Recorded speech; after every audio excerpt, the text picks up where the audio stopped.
hungry Floppy. The family went camping.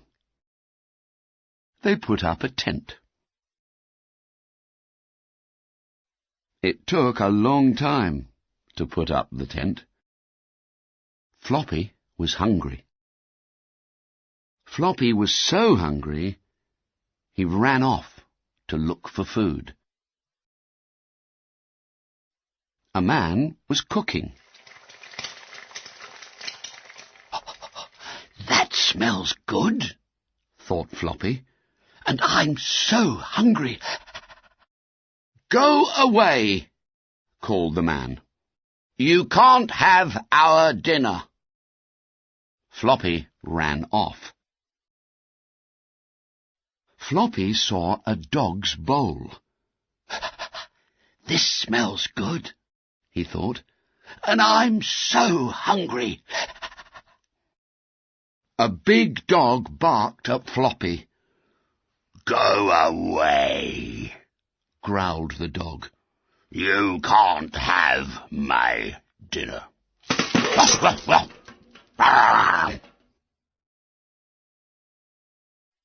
Floppy was lost.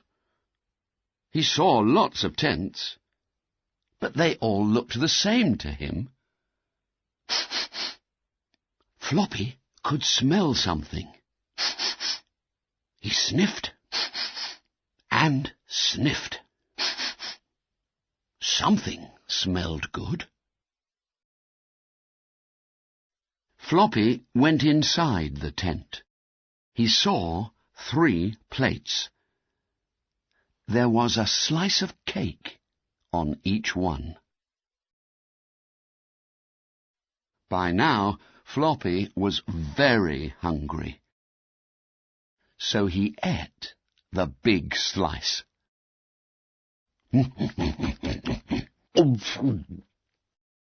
He was still hungry, so he ate the smaller slice.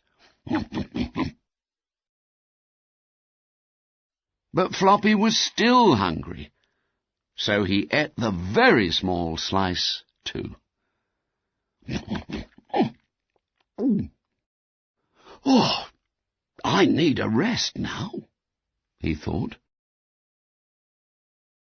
There were 3 beds.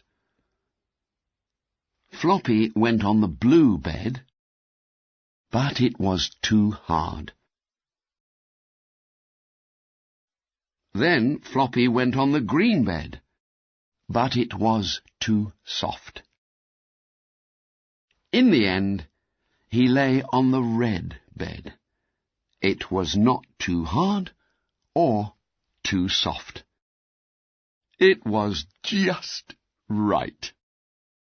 So he went to sleep. Soon, a girl came back to the tent with her mum and dad. It was Anneena. "Someone has eaten my cake," said Anneena. "Someone has eaten all the cake," said Anneena's mum. "And look who's sleeping on your bed." "It's Floppy," said Anneena. "What are you doing here, you naughty dog?" Anneena and her dad looked for Biff and Chip. At last they found them. "What a surprise to see you," said Biff. Anneena told them about Floppy. "Never mind," said Dad. "Stay and have some of our cake."